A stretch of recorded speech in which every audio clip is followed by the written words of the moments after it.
June মাসে teachers day হয়ে গেল, কিন্তু আগস্ট মাসেও আমি আর পোস্ট করতে পারলাম না। মানে কতটাই বিজি আমি। এবার প্রশ্নটা হলো, জুন মাসে আবার টিচার্স ডে হয় নাকি?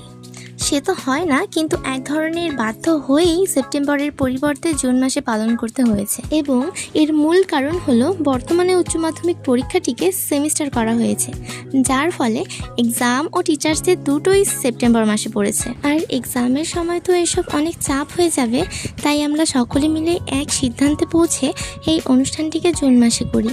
আর যেহেতু আমরাই সিনিয়র ব্যাচ, তাই দায়িত্ব সহকারে অনুষ্ঠানটিকে আমাদের সামর্থ্য মতো উপস্থাপন করার চেষ্টা করি। সেরকমভাবেই নাচ গান দিয়ে শুরু করে কুইজ, নানা ধরনের গেম এই অনুষ্ঠানে থাকে।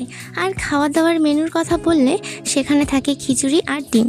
যেহেতু আমরা এখনও কেউ ইনকাম করতে পারি না, তাই অতি অল্পের মধ্যে অনুষ্ঠানটিকে শেষ করে ফেলি। নয়তো আমাদেরও ইচ্ছে ছিল বিরিয়ানি কিংবা ফ্রাইড রাইস ও চিলি চিকেন করার। আর এই ছোট্ট অনুষ্ঠানেই আমাদের বাজেট গিয়ে দাঁড়িয়েছে প্রায় 25,000 টাকায়, যা আমাদের জন্য সত্যিই চারটেখানি ব্যাপার নয়। তো খাওয়া হয়ে গেলে সবাই আনন্দের সাথে নাচ টাচ করে বাড়ি চলে যায়। আর ভালো লেগেছে, সবাই এই অনুষ্ঠানে অনেক এনজয় করেছে। আর সকলকে নিরাপত্তার সাথে বাড়ি পাঠিয়ে সন্ধ্যার সময় আমরাও বাড়ি চলে যাই।